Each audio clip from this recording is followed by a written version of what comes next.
नमस्ते, आप सभी का स्वागत है मेरे इस चैनल में चिराग एस्ट्रोलॉजी। और हम बात करेंगे मार्च महीना कैसा रहेगा आप सभी के लिए।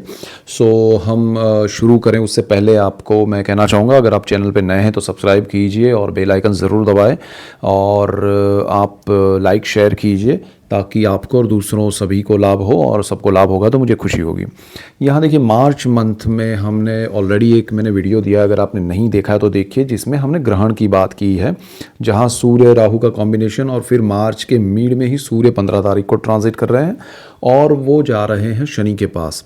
तो वो मार्च मिड से मार्च एंड तक वहाँ रहेंगे, मतलब मार्च मंथ की अगर बात करें, और अप्रैल मिड तक वो वहाँ रहने वाले शनि के साथ। तो उसका अलग से वीडियो दिया है मैंने। सूर्य राहु के कॉम्बिनेशन, सूर्य शनि के कॉम्बिनेशन के अलावा शुक्र जो हैं वो 2 मार्च से 26 मार्च उच्च स्थिति में अपने मीन राशि में वो ट्रांजिट कर रहा है। उसका मैंने अलग से वीडियो दिया जिसमें आपको बहुत बड़ा लाभ अचानक से हो सकता है, उसकी हमने डिटेल में बात की है हर राशि और लग्न के हिसाब से, तो वो भी देखिए।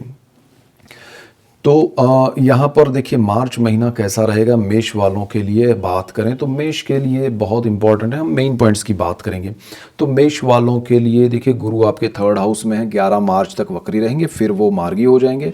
और सूर्य जो है वो 15 मार्च को ट्रांजिट कर जाएंगे, शनि के पास चले जाएंगे। शुक्र जो है 2 मार्च से आपके उच्च स्थिति में शनि के साथ रहेंगे मीन राशि में, और 26 मार्च तक रहेंगे, फिर वो मेष में चले जाएंगे। तो मंथ एंड का जो चार्ट है वो ये है जो आपको दिख रहा है।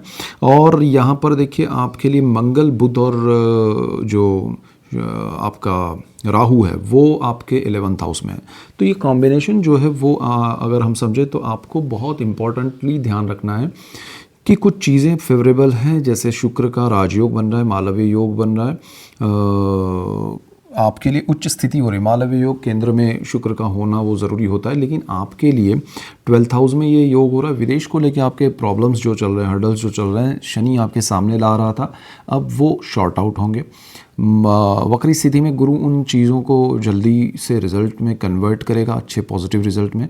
जब मार्गी हो जाएगा गुरु तो आपके लिए रूटीन चीज़ें होना शुरू हो जाएगी, और मिड ऑफ मंथ तक, मिड ऑफ मार्च 15 मार्च तक आपको ग्रहण के, सूर्य राहु के कॉम्बिनेशन के इफेक्ट मिलेंगे। फिर आपको सूर्य शुक्र और शनि के कॉम्बिनेशन के इफेक्ट मिलेंगे 12th हाउस को लेके। तो यहाँ आपके सोर्स ऑफ इनकम को मिड ऑफ मार्च तक कुछ नहीं करना चाहिए, आपको ज़्यादा उसमें एक्स्ट्रा कोई बड़े प्रयत्न नहीं करने चाहिए, बड़े प्रयास नहीं करने चाहिए उसमें कुछ भी बदलाव करने के, पॉजिटिव नेगेटिव, या आप कुछ बड़ा या छोटा करना चाहते हैं, शुरू या बंद करना चाहते हैं, कुछ मत कीजिए। मिड ऑफ मार्च के बाद जब आपका शुक्र भी 2 तारीख को उच्च स्थिति में आ रहा है, वो आपके लिए कंफर्ट क्रिएट कर रहा है, चीज़ों में आपके लिए अच्छी एक संभावनाएं क्रिएट कर रहा है। वहाँ सूर्य कॉम्बिनेशन में जा रहा है राहु को छोड़ के। भले सूर्य शनि कॉम्बिनेशन है, लेकिन सूर्य शनि उतना नेगेटिव नहीं है जितना सूर्य राहु है, और साथ में उच्च स्थिति में शुक्र है। और आपका जो मंगल राहु कॉम्बिनेशन चल रहा है, मंगल आपकी कुंडली का मालिक है, तो ये कॉम्बिनेशन आपको कहीं ना कहीं स्ट्रेस में तो रखेगा ये मंथ में, लेकिन ओवरऑल आपके लिए कुछ ना कुछ फेवरेबल चीज़ें होंगी। देखिए, आपकी जो हेल्थ है उसको लेके कहीं ना कहीं आप मेंटल स्ट्रेस में रहेंगे, यानी कि कुछ छोटी भी चीज़ हुई तो आपको बड़ा कुछ लगेगा।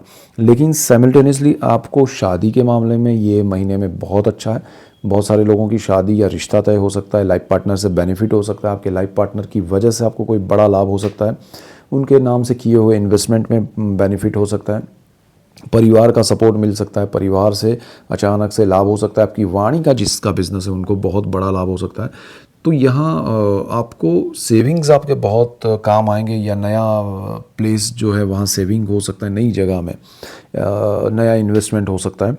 और जुपिटर यहाँ आपके लिए भाग्य का सपोर्ट क्रिएट कर रहा है काफ़ी समय से, और उसमें और ज़्यादा अच्छा रहेगा 11 मार्च के बाद। उसमें थोड़ा कमी तो नहीं कहूँगा, लेकिन ये कहूँगा कि आपको थोड़ा एक स्मूथ वे में शांति से चीज़ें होना शुरू होगी, जो स्पीड में हो रही है। अब आपको चीज़ें समझ में आएगी कि अच्छा ये भी हो रहा है, वो भी हो रहा है, अच्छे के लिए क्या हो रहा है। तो यहाँ गुरु शुक्र आपके लिए बहुत अच्छे हैं। शनि इवन आपके लिए मिड ऑफ मार्च तक अच्छा है। सूर्य शनि का कॉम्बिनेशन होने के बाद शनि सूर्य कॉम्बिनेशन आपको थोड़ा स्ट्रेस में रखेंगे, लेकिन नेगेटिव नहीं है। संतानों को लेकर आपको थोड़ा स्ट्रेस लग सकता है, तो संतानों के बिजनेस है, जॉब है, या उनकी पढ़ाई है, उसको लेकर ध्यान रखिएगा। संतान अगर आप खुद पढ़ाई कर रहे हैं तो आपको ज़्यादा ध्यान देना है, बिकॉज सूर्य आपका ट्रांजिट कर रहा है, पंचम भाव का मालिक जो स्टडी का है। स्टॉक मार्केट में आपको थोड़ा ज़्यादा उसमें बड़ा कुछ शॉर्ट टर्म में नहीं करना है, अदरवाइज सूर्य के कॉम्बिनेशन है, सूर्य पंचम भाव का मालिक है और शनि के पास जा रहा है जो स्टॉक मार्केट का मालिक है, राहु की दृष्टि है पंचम भाव पे और केतु पंचम भाव में बैठा। आपको पंचम भाव को लेके प्रेम, विद्या, संतान और स्टॉक मार्केट कुछ नहीं करना चाहिए। और ये चीज़ मैं बार बार बोला हूँ, बोलूँगा आगे भी, जब तक यहाँ कॉम्बिनेशंस ऐसे रहेंगे। तो डरना नहीं है, समझना है। यहाँ आपके लिए आपकी जो प्रॉपर्टी है उसको लेके कोई बड़े निर्णय लेने हैं तो वो अगर आप थोड़ा बहुत टाल सकते हैं तो अच्छा रहेगा, और थोड़ा वेट करेंगे तो ज़्यादा बेटर रहेगा। और आपके लिए यहाँ जो कार्य क्षेत्र है उसमें कोई नेगेटिव तो नहीं है, लेकिन ध्यान रखने लायक समय है। यहाँ ग्रहण भी है, मंगल आपका अंगारक योग में राहु के साथ है। आपका गुस्सा या कहे अग्रेशन बहुत स्ट्रांग नेगेटिव वे में रिएक्ट करवाएगा, आपको परेशानी आएगी। तो ये मेन पॉइंट्स है। देखिए बाकी सब चीज़ों का हमको सुनने या जानने की ज़रूरत नहीं है, ये बहुत इंपॉर्टेंट है। और आपको अचानक से अपने आप लाभ होना है। शुक्र का मैंने वीडियो अलग से दिया है, वो नहीं देखा है तो भी देखिएगा।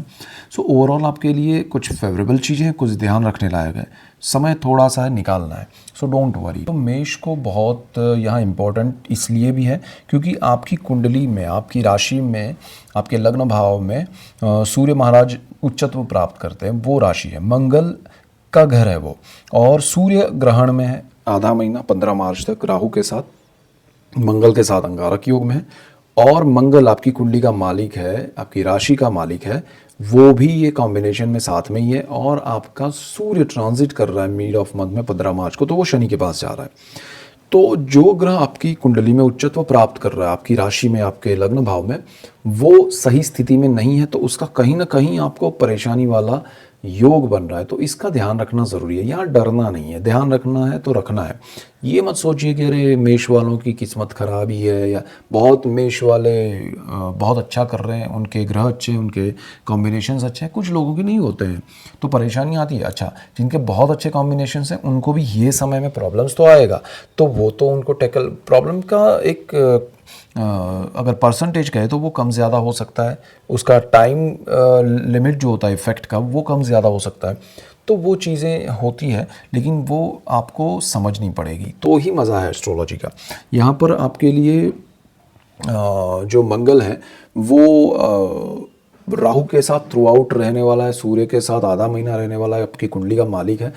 आपके विचारों को आप अग्रेसिव वे में अगर करेंगे तो सामने से और ज़्यादा कुछ ऐसा रिएक्शन आएगा जिससे आपका अग्रेशन बढ़ेगा। अल्टीमेटली आपका अग्रेशन बढ़ेगा, आपका गुस्सा बढ़ेगा, और वो चीज़ आपको एसिड की तरह जलाएगी। आप उस तरह से रिएक्ट करेंगे, सामने वाले को भी उतनी ही जलन हो, तकलीफ़ हो, और वो चीज़ आपके लिए, चाहे आपका प्रोफेशनल फील्ड हो, चाहे आपका फैमिली हो, फ्रेंड सर्कल हो, हर जगह पर ये चीज़ आपको परेशान कर सकती है, तो उसका ध्यान रखिए। दूसरी तरफ गुरु और शुक्र सौम्य तरीके से, बड़े अच्छे से आपको लाइफ का एक और रास्ता दिखा रहा है, तो उसको भी एंजॉय कीजिए, उसका बेनिफिट लीजिए, तो आपको बहुत मज़ा आएगा। ये मेन पॉइंट्स है आपके लिए। So that's it for today. Keep watching Chirag's Astrology. Thank you for watching. God bless you and wait. आप अगर चैनल पे नए हैं तो सब्सक्राइब कीजिए, बेल आइकन ज़रूर दबाएं और शेयर कीजिए, लाइक कीजिए, और आपको लाभ होगा, दूसरों को लाभ होगा, और आप सबको लाभ होगा तो मुझे खुशी होगी। So that's it for today. Keep watching Chirag's astrology. Thank you for watching. God bless you and goodbye. Thank you.